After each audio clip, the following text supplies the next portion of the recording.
Hello and welcome back dear student. जैसा कि last session में हम लोगों ने सीखा था किस तरीके से आप जीमेल का अकाउंट क्रिएट कर सकते हैं, क्या क्या स्टेप्स फॉलो आपको करनी पड़ती हैं। जैसे ही आपका जीमेल अकाउंट क्रिएट हो जाता है, यानी कि आपको एक यूनिक मेल आईडी आपको असाइन हो जाती है और आप पासवर्ड अपना सेट कर लेते हैं। देन फर्दर जब आप उसको ओपन करते हैं तो आप किसी को अगर मेल भेजना चाहते हैं या फिर जो मेल आपने रिसीव किए हैं इनबॉक्स में, आप उसको कैसे रीड कर सकते हैं, वो सब आज हम लोग डिस्कस करने वाले हैं। सो आज का जो हमारा कम्युनिकेशन एंड नेटवर्किंग आपका टॉपिक जो करंटली चल रहा है, उसमें मेन थीम आपकी है राइटिंग एन ईमेल। अगर आपको नया ईमेल लिखना है तो आप कैसे लिखेंगे, देखिए। तो ये आपको कुछ स्टेप्स आपको फॉलो करने होते हैं। फर्स्ट ऑफ ऑल आप अपना जो आपने नया ईमेल आईडी आपको असाइन हुआ है, आप इंटरनेट कनेक्शन को ऑन कर लें और अपना जो है वेब ब्राउज़र पे जो इंटरनेट एक्सप्लोरर है या जो भी आपके पास वेब ब्राउज़र है, गूगल क्रोम है, उसके एड्रेस बार में जाके gmail.com लिखेंगे तो आपके पास जीमेल का होम पेज ओपन हो जाएगा। उसमें साइन इन का ऑप्शन होता है और साइन इन पे जैसे ही क्लिक करते हैं तो आपको अपना मेल आईडी जो आपने बनाया है और पासवर्ड लिखना होता है। उसके बाद आप इस साइन इन बटन पे क्लिक करेंगे। जैसे ही साइन इन बटन पे क्लिक करेंगे तो आपके पास नई आपके विंडो ओपन हो जाएगी जीमेल की, इस तरीके की। और उसमें सबसे ऊपर ऑप्शन होता है जीमेल के लोगो के जस्ट नीचे कंपोज बटन होता है।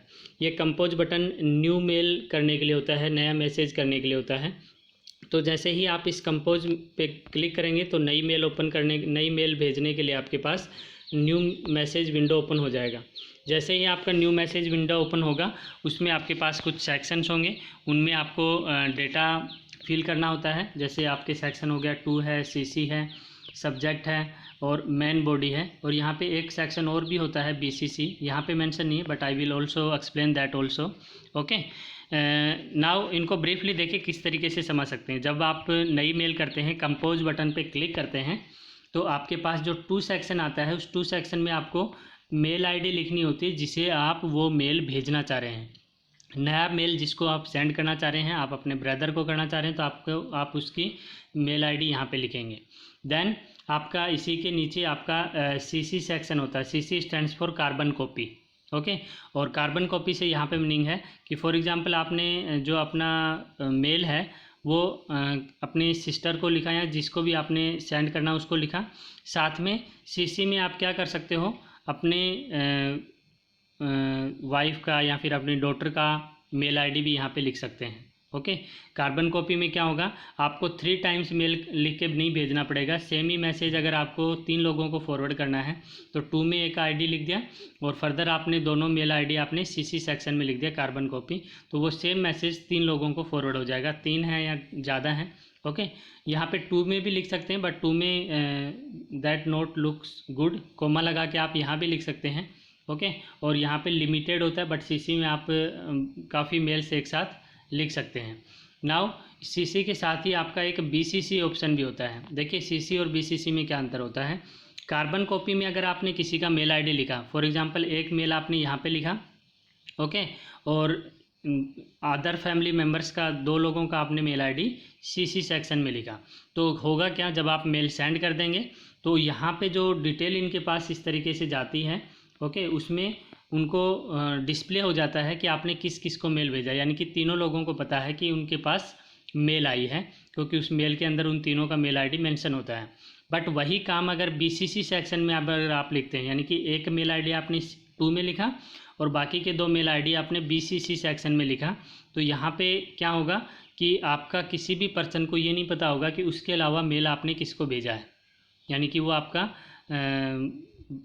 एक तरीके से हाइड होके रहेगा कि आप दूसरे यूज़र को नहीं पता होगा कि मेल किस किस को भेजा गया है। तो इन दैट केस आप बीसीसी यूज़ करते हो। बीसीसी का पूरा नाम होता है ब्लाइंड कार्बन कॉपी। ओके, यानी कि कार्बन कॉपी जो आप भेज रहे हो वो आपका दूसरे कैंडिडेट को, जिसको आप सेंड कर रहे हो, उसको नहीं पता है कि उसके अलावा उसको वो मेल किस किस को मिला है। ओके, नेक्स्ट आपका सब्जेक्ट पार्ट होता है। सब्जेक्ट में आप क्या करते हो, जो आपको मेन टॉपिक होता है, जो हाईलाइट करना होता है कि किस बारे में आपने मेल किया है, तो वो आप सब्जेक्ट पार्ट में लिखते हैं। और मेन बॉडी पार्ट होता है जिसमें आप अपना कंटेंट लिखते हैं जो आपको डिलीवर करना है थ्रू द मेल। ओके, आप नीचे सिग्नेचर भी लिख सकते हो मेन बॉडी में। एंड फाइनली आप इस सेंड बटन पे क्लिक करते हैं उस मेल को भेजने के लिए। ओके, तो ये तरीका होता है।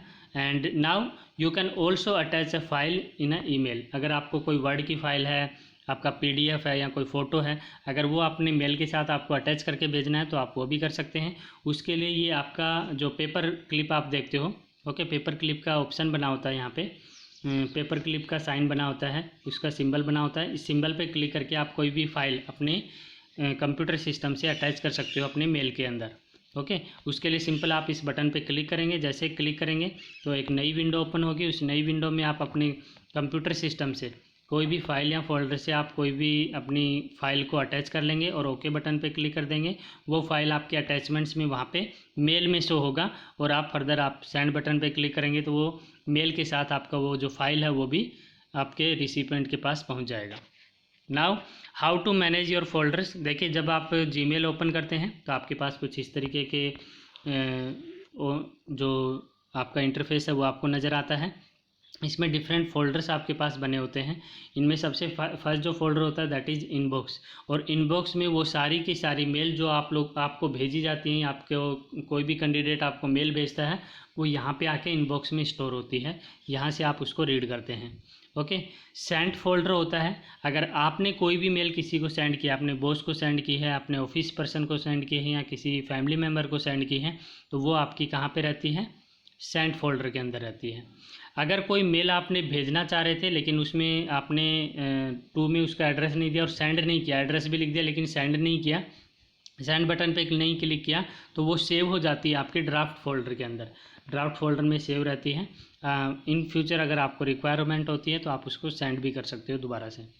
जंक एंड स्पैम फोल्डर्स में आपकी वो मेल्स होती हैं जनरली जो आपके काम की नहीं होती हैं और मलिशियस जो फाइल्स होती हैं, हो सकता है उनमें वायरस हो इस तरीके की, या कोई फ्रॉडलिटी आपकी लगता है गूगल को, तो वो आपके स्पैम या जंक फोल्डर्स में आपका स्टोर करता है उसको।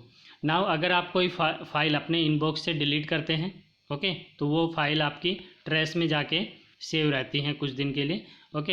एंड उसके बाद वो डिलीट हो जाती हैं। अगर आपको इन मीन टाइम आपको अगर ज़रूरत है तो आप वहाँ से उसको दोबारा से रिट्रीव कर सकते हो, इनबॉक्स में वापस ला सकते हैं। तो जो आप फाइल डिलीट कर देते हैं जो आपके काम की नहीं रहती हैं वो आपकी ट्रेस में जाके सेव हो जाती हैं, ओके, जैसे आप डिलीट करते हैं।